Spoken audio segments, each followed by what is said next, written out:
He's addressed housing, transit, raccoon-proof green bins, traffic, project cost overruns, infrastructure, and carding, just to name a few of the myriad issues that are always on the plate of Toronto's mayor. Joining us now to tell us what he hopes to accomplish throughout his term, there's John Tory, the 65th mayor of the City of Toronto, and very good to have you in here for your first interview with us since you won the election last year. Congratulations. Thank you. Glad to be here. You've been the mayor for almost 6 months now. Is the job what you thought it would be?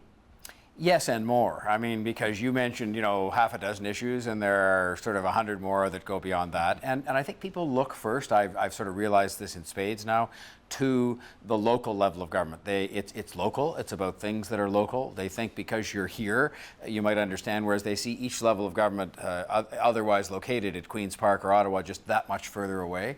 And so, yes, it's what I expected and more. The process, Steve, is a bit cumbersome. I mean, it's very, very, very transparent, so people should feel good about that. If you think about it, cabinet meetings at Queen's Park and in Ottawa take place in secret. Nothing basically takes place in secret at City Hall. There are rules that say they can't take place in secret, so there's an amazing transparency about it, but at the same time it also means the cameras are always on, which causes a lot of discussion, debate to go on that might be a little lengthier than, might be warranted if there weren't cameras there, but it's all good. You still taking the subway to work? I am every day. Do people approach you on the subway? Pretty well every day, and they normally just come up and say hello. They're very friendly, but oftentimes they will come up. A woman came up to me, for example, and this is where you learn about things that I wouldn't have known, and she said, one of the reasons I care about the reliability of transit is because where I work, and I could name the company, but I won't, we get a fine if we don't show up for work on time. And I thought, well, that's basic accountability to show up on time, but at the same time I didn't know there were companies that actually sort of imposed fines on people if they showed up late. So she was speaking to me in a constructive way, saying she was glad that I was taking steps to try and make the transit system more reliable because she faced a fine. But I get, you name the issue, I've had somebody approach me on the subway about it. I think they just like the fact that they can talk to their mayor on the sidewalk, on the subway. Again, it's part of this local feeling of I'll call it intimacy with the level of government that I'm now a part of, that people see as a good thing. Mr. Mayor, I really only want to talk in our time tonight about three things. Yes. I want to talk about what to do with the Gardiner Expressway across the waterfront of the city. I want to talk about the Scarborough subway, and I want to start with probably the most controversial item that's on your plate, not just as the mayor, but also as a member of the Police Services Board, and that's carding. Here's your friend Royson James writing in the Toronto Star. He says, just because you're a police officer, you can go around harassing citizens, ask personal questions for no apparent reason, and maintain you don't have to tell your subjects why they're being questioned. That's the outcome of a compromise the mayor trumpeted last month, one mediated by a retired judge, authored by Chief Bill Blair, and foisted on the declawed chair of the Police Services Board. It's being roundly excoriated, as it should be. Either they don't give a damn, or they are deaf to the concerns of some people, or they are very dense. That's Royson James in the Star. Do you still support carding? Well, I support the need to reform the policy, and let's go back. I mean, what we had was a kind of carding policy that was not subject to a policy of the board and to a set of procedures established by the police, and there was a bit of a vacuum there where I don't doubt for a second there were people who were being treated improperly and were being sort of, I'll call it, harassed in the streets, in a way where there was no need for it. And so in that sense, we brought forward a policy which I thought filled a vacuum, and the notion, Steve, that we thought it was perfect is set aside by the fact we said that very policy would be reviewed in 6 months, now 5, and reviewed completely and independently. And so we thought it was a step forward, and I still believe it was a step forward to have a policy in place and a procedure where previously the police service hadn't been able to agree with the Police Services Board on such a policy. Is it perfect? No, by no means. Am I aware that people are as unhappy as Mr. James suggested, or some of them? Yes, I am. Do you see it as a racist policy? I see it as a policy that has not achieved the objective of what we're seeking, which is bias-free policing. And I think this was a step towards that, and I believe that as we review it and refine it and improve it, it will take us even closer to bias-free policing, which is the objective. Make no mistake about that. And the reason, in my saying we have to move to bias-free policing, I'm acknowledging that there has been policing before that has been biased. And I think we have to fix that. It's an absolute imperative that we should, as a matter of the Charter of Rights, as a matter of morality, and so on. But, there are people who will not give us the the time or even think about whether or not we tried to move the ball forward to some extent by having a policy that did acknowledge that people had rights not to talk to police officers and things like that, which were not enshrined in any policy before. Did you read the Toronto Life piece that Desmond Cole wrote? I did. And I find that kind of lived experience of people like Desmond Cole and many others, and I've spoken with him about it, to be completely unacceptable in the city of Toronto. There should not be anybody who can say they've been stopped 50 times, let alone even 5 times, without any reason whatsoever. The objective, of course, of carding, which I think has now been found to be not achieved, was to get people talking to police officers. And I think what causes that to fall apart in terms of the kind of exchange you want police officers and people to have is that you're starting to write down a lot of information, which then goes into a database, which later can turn out to be something that is used against someone when they're trying to find a job or whatever. And I sort of think now that what I believe Chief Saunders is going to do, which is to severely restrict the amount of that information that is kept on file, to start to, as he's used the word, stop random encounters on the street and make them, more focused on some reason to talk to people, is the direction in which we're going to move. But the people who have decided that they're, really ardently against what we did, in good faith, I would tell you. I mean, I would ask people who are watching tonight to look at my track record. I would ask people, even in the black community in particular, to look at my track record at speaking up for them on human rights issues and all kinds of other things, and being a friend to them and someone who they have supported, and ask them if they think that I would consciously ever, be supportive of any policy that was itself racist. I don't argue it's perfect. I argue it was a step forward on the road to much more progress and reform that's needed. That's going to be achieved before the review, but it's also going to be achieved by the review, which will be independently done now in 5 months. Okay, item 2, the Gardiner. The Gardiner Expressway, for those who live outside Toronto, is that expressway that goes along the waterfront. It's been falling apart for years. The city has spent, probably hundreds of millions of dollars fixing it over the years. Here's what David Ryder said in the Toronto Star, describing the options that are available to you at the moment. He says, option 1 is a full teardown of the eastern portion of the Gardiner. The cost is projected to be $416 million. You'd build a boulevard, something like University Avenue, to take its place. Option 2 is the hybrid option, so-called, which would cost $919 million. This option would leave the elevated connection to the Don Valley Parkway, which goes north-south, takes people out to the suburbs, in place. Now, you came out last week and said you favored the hybrid option. How come?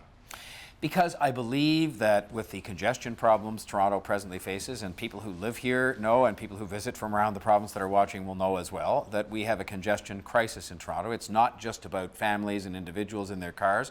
It's also about commerce and vehicles that are delivering goods and so forth. And every study that's been done, without exception, shows that if you take the Gardiner down, you lengthen people's commuting times. And there are debates about how much you lengthen it, but the principle to me, and I ran on this, by the way, and got elected, with me saying that I would not favor any option that lengthened people's commuting times. Even by 3 minutes? Well, I mean, which is what they say the 3 minutes is on one end of the spectrum, and on the other end we have 10 minutes. And people will say, it's only 10 minutes. And I'll say, well, how about if it was your life? And you are already spending 80 minutes commuting, which is the average commute that many people face in the Toronto area, and we're just adding 10 minutes each way.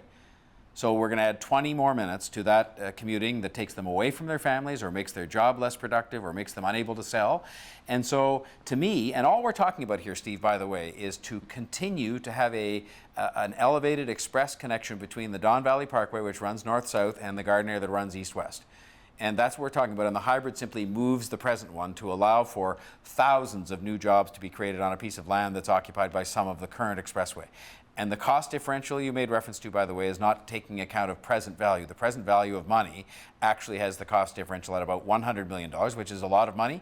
But if you said to me, when it cost the economy $37 million a year, if you tore it down in increased congestion cost to the economy, I'd say that it looks like a pretty good deal to spend the $100 million, keep the elevated expressway in place. I believe it is the common sense thing to do that takes account of the reality of a life in a big city, which is, yes, you want to have as much public transit as you can, but there are still people and goods and services that need to use cars and trucks to get around. No, fair enough. Let's consider another reality. What percentage of commuters use that stretch of the Gardiner?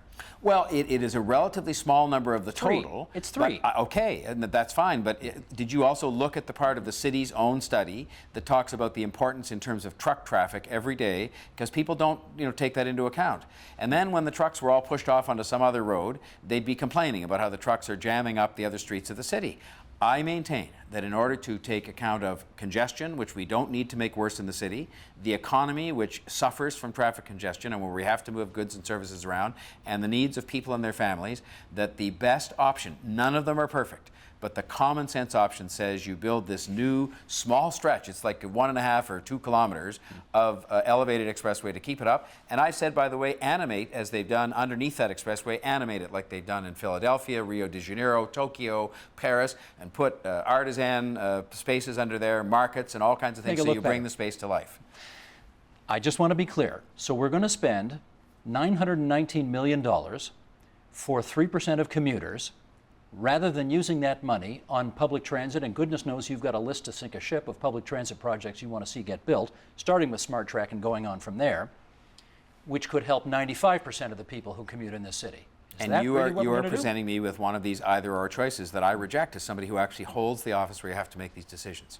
And my job is to make sure that in a balanced transportation system, you have the money available to build transit. Quite frankly, if we'd built transit over the last 20 or 30 years that we should have built, then you would find that you wouldn't have as much of this problem.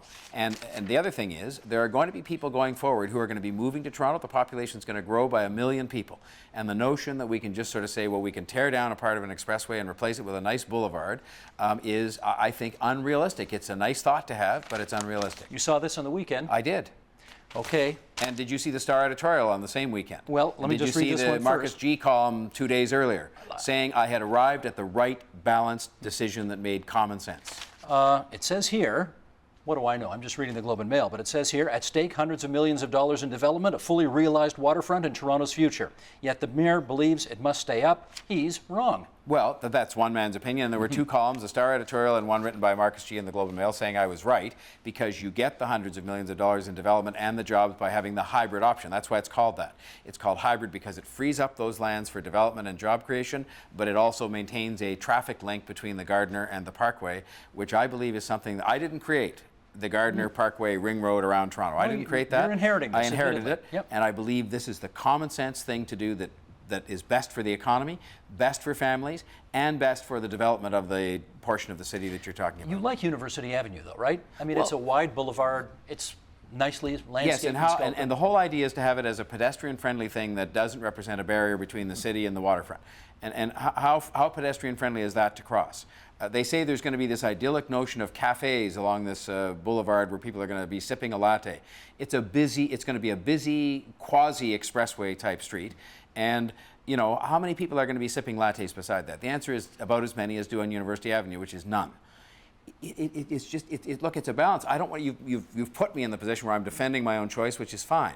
But I'm saying that I looked at all. I struggled, Steve, as you do in this kind of a job, and I asked, could you tunnel it? Could you expand it to 10 lanes so the traffic wouldn't be messed up as badly? Could you take out some of the traffic signals? And the answers that I came back with pushed me to the hybrid option, which moves it and frees up the land for jobs and development, but at the same time maintains in place a necessary artery for traffic and trucks and goods and services to move back and forth. The last question in that article in the Globe and Mail says, do you want to be known as a guy who builds highways or a guy who builds cities? I am confident I will be known as a city builder and that this will be seen as a common sense thing to do, not perfect. But you know, the fact is, I didn't build the 2 elevated expressways that this small stretch connects. They're there. And the notion we can just have, think about for those who live in Toronto, the Allen Road in Eglinton. It's not quite that, but the Parkway would just come to an end at this boulevard. You'd go along this boulevard for a couple of kilometers and then go back up onto an expressway. Think about what the traffic would be at both ends of the expressway. Well, that's one thing to think about. The other thing to think about, and you know I'm just putting you through your paces here, right? So it's fine. Another thing to think about is, it's $1 billion. It's $1 billion. And to think of what public transit projects you could achieve with that $1 billion, you could do a lot with it, couldn't you? Well, but I'm going to be, together with the provincial and federal governments, investing billions of dollars in public transit projects now. Again, it's not an either or choice. The notion that we're sort of somehow neglecting some transit project because the Gardiner has to have hundreds of millions of dollars spent on it anyway. And as I said to you, the difference in the present value between the option I support hybrid and tearing it down is about $100 million. I admit $100 million is a lot of money. It could build some transit, but frankly, $100 million doesn't build you much transit. And so I'm saying what it does do, the present value difference between the cost of tearing it down and doing the hybrid is actually $100 million. if you take the cost of money and the time over which this will be, this expressway will be used, 100 years. 100 years, yeah. So it's actually $100 million. And that's right in the same report that you drew the $900 million from. It's in a diagram right below, lest you think I made these figures up. Okay. We talk mostly policy on this program, but we do talk a bit of politics, and I want to ask you about the politics of this. The politics of this, I wonder, are you afraid of being seen as anti-car? And that's one of the reasons you're supporting this thing. Oh, no, excuse me. You're afraid of being seen as anti-car. Pro-car, forgive me, yes. Are you afraid of being seen as pro-car, anti-transit by supporting this thing? Under my watch, billions of dollars will be invested in public transit. My first budget invested $100 million in the TTC after my predecessor had cut bus routes, cut late night service, cut service to some of the most isolated neighborhoods in the city. Under the budget that I brought in, children 12 and under get free use of the public transit system, which I hope will build transit riders of the future. We are getting on with building the Scarborough subway, Smart Track. The Finch LRT is being built by the province. The Crosstown Eglinton line is being built, and those were started before I got here. We are building more transit right now in Toronto than ever before. All I'm saying is you have to have a balance. People are not going to stop driving cars, nor are they going to stop driving trucks to keep the economy going. And so you have to take account of the fact those people have to move around. And by the way, public transit vehicles sit in those traffic jams, including on the Don Valley Parkway and the Gardiner, GO buses and other such vehicles. I want to keep that traffic moving for the good of the economy, for the good of families, and for the good of the environment, for that matter. And so I am coming up with what I believe to be a balanced set of priorities, including building transit, but also including keeping traffic moving. Okay, you mentioned the Scarborough subway there, so let's go on to the third of the three subjects that we want to talk about. This is quoting from, this University of Toronto study, which you've heard all about. The people who did the study concluded that of all the possible combinations of transit investments for Scarborough, by far the worst case scenario is the combination of Smart Track and the Scarborough subway extension to Sheppard as approved by City Council. Not only will those two lines be too close to each other so that they will compete with each other, but they also run through areas with little potential for redevelopment and intensification and low population and job densities. This is the worst possible combination of conditions to build a rapid transit line within an urban area. So say Andre Sorensen and Paul Hess, U of T. Are they right? I think that there is an imperative on us to make sure there is more job creation goes on in Scarborough and more continued redevelopment so everybody doesn't locate downtown, so that we can help to create ridership for the Scarborough subway. And of course, one follows the other. When you build that subway, people will more likely locate commercial and industrial enterprises out there and residences because they will be able to take a train downtown. As for the question of Smart Track and the Scarborough subway, there are studies going on right now to look at the riderships and determine the facts. Those gentlemen, with great respect, have not had the benefit of those studies yet because they're still being done. All I would say to you is this. Here is what I inherited, Steve, and I think the viewers will side mostly with me, not unanimously. All three governments agreed prior to my time as mayor, the city government, the provincial government, and the federal government, that there should be a subway built there, not an LRT. They had the debate 10 times, if not 5 times, but they had it a lot of times. They all agreed not only should it be a subway, but they would pay for it, and they put up their money. Why did they come to that conclusion, do you think? Well, look, it's not up to me to judge that. I think in a way they came to that conclusion because all you were doing is extending the Bloor-Danforth subway. People sometimes read about this, especially outside of Toronto, and they'll conclude we're building a brand new subway that's kind of all by itself in the middle of nowhere. This is simply extending the existing Bloor-Danforth subway to the Scarborough Town Centre, which is kind of the downtown of Scarborough. But the three governments all agreed to that and agreed to pay for it. And I would ask your viewers rhetorically, how often have you seen all three governments agree on anything, including what day it is, and agree to pay for a project? If they so agree all I on didn't it, want to do, let me just quickly finish. I did not want to reopen that debate again, because I think what's more frustrating for people than not having transit is seeing their governments go over and over and over again, debating and reopening and redeciding and redebating and restudying these things and not doing anything. So I said, okay, fine, you've had the debate, you made the decision, all three governments, I'm not going to reopen it. No, and you've been consistent. This was your position during the campaign. It's your position today, and that's all well and good. If new information comes forward, are you opening to changing your mind on this? Well, I put it this way. One of the reasons they expanded the study area of the current environmental assessment that's going on is to take account of the fact that Smart Track was going to be something that hopefully would proceed forward. It's a project, for those again outside Toronto who don't know, built on existing GO train lines and providing subway-like service, frequent train service, say every 15 minutes all day.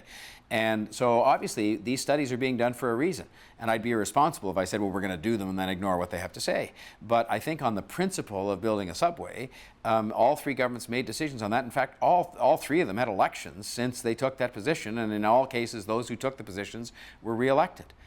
You know, so it's hard to sort of say, well, gosh, there's this huge groundswell against this.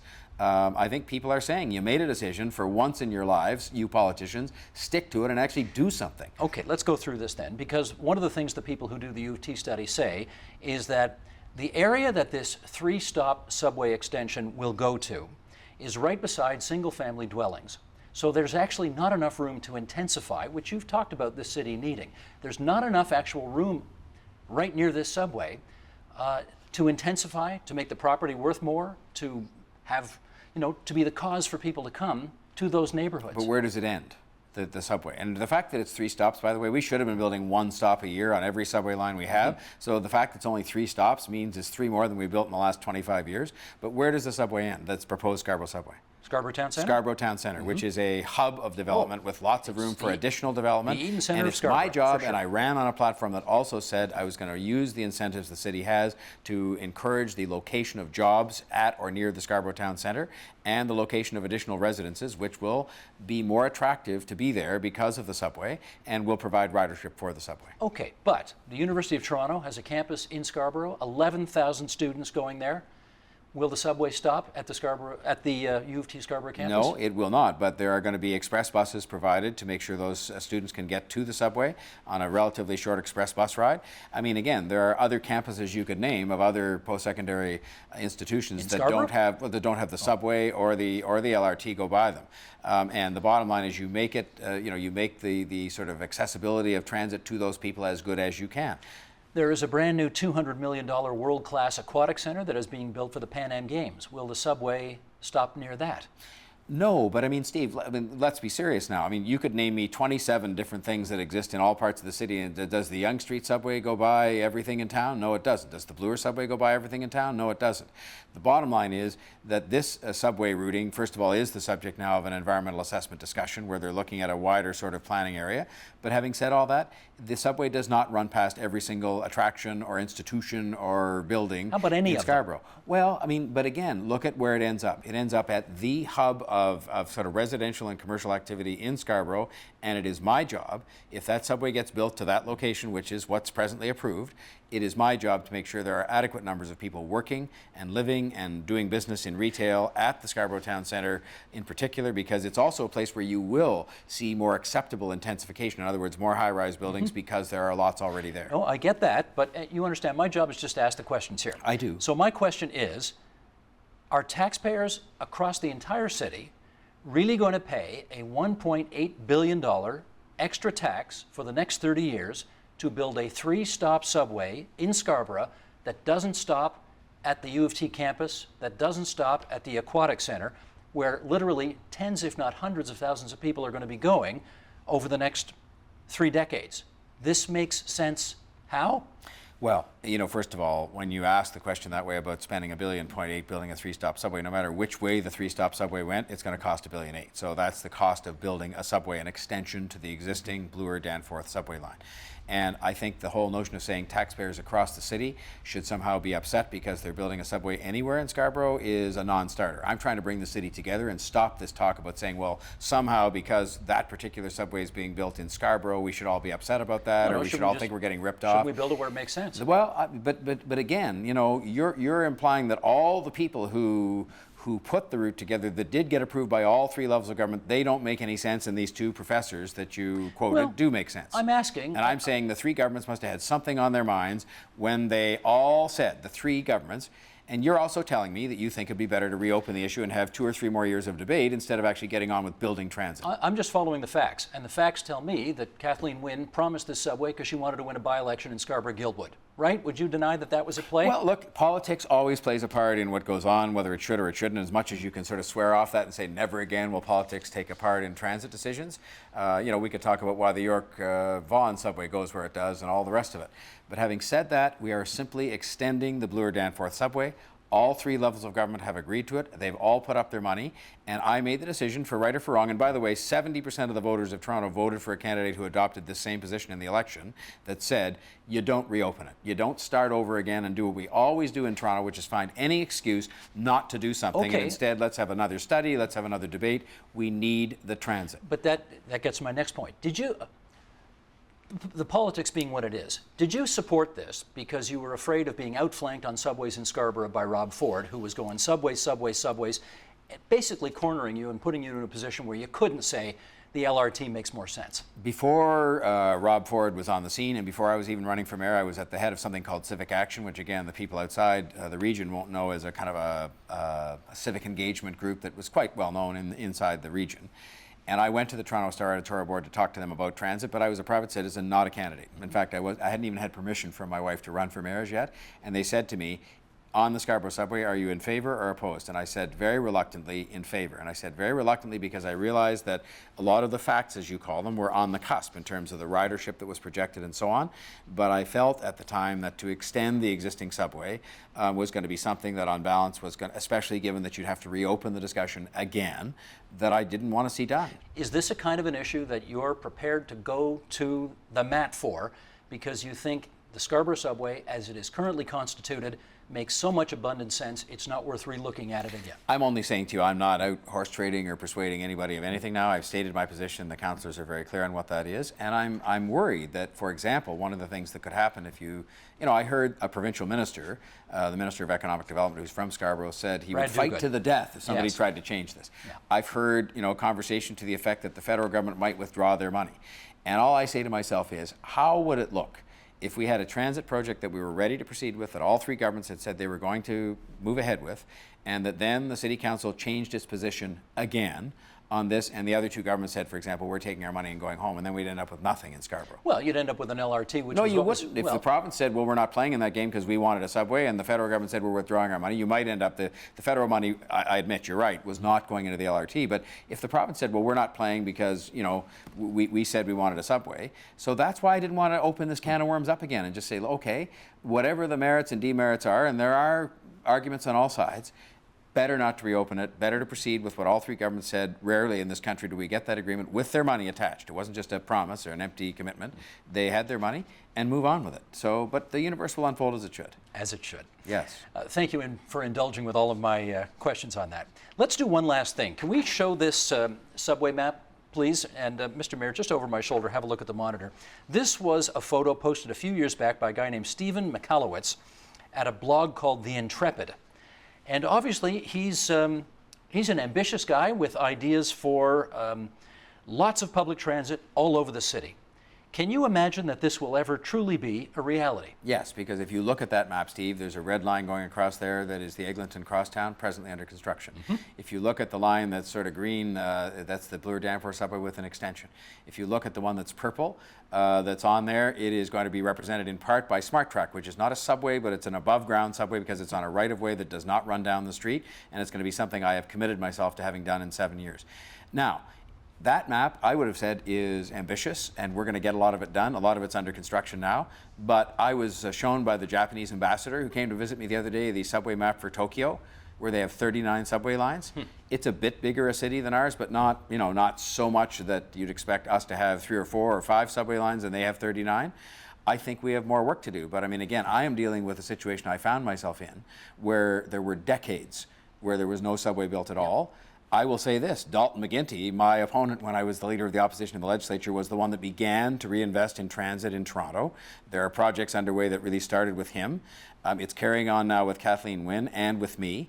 And I'm going to proceed ahead and get Smart Track done. The Eglinton Crosstown will get done. The York University, Vaughan, Spadina subway will get done. The downtown relief line, the work is still carrying on with that. I mean, it's a 15-year project. And so you have to start the work now to figure out what the route is and where the stations are and expropriate the land and do the design. So it's a longer-term project, but those things are happening. Plus $100 million invested just this year in new money in expanding and alleviating the transit system. And I would argue, to go back to the beginning, the leaving in place of the hybrid Don Valley Parkway, Gardiner Expressway, because that will not make congestion worse. My job, the people sent me to City Hall to make sure congestion didn't get worse, transit got better, the economy didn't suffer because of traffic congestion, and when the economy suffers, what does that mean? Jobs. The biggest issue I face as Mayor of Toronto is none of the stuff we've discussed today. It is the fact that there are so many people in this city who are presently on the outside looking in that don't have easy access to opportunity because they're in isolated neighborhoods with no transit, or because they just are not having any network to tap into to get a chance to show what they can do. A lot of them newcomers, a lot of them people in the very same Black community we discussed earlier on. And so my job is to make sure those people get a chance to show what they can do, get a chance at opportunity. And everything I'm doing on transportation isn't just to draw lines on a map. It is to say we're going to give people access to opportunity, connect people to jobs, connect neighborhoods to each other in the cause of having one Toronto. And when you ask me legitimate questions about Scarborough, I think when that subway's open, I might be too old to go to the ribbon cutting because it will take time to build it. But I can tell you this much. I think it's going to be a good thing to connect up a part of the city that has had an inadequate investment in public transportation.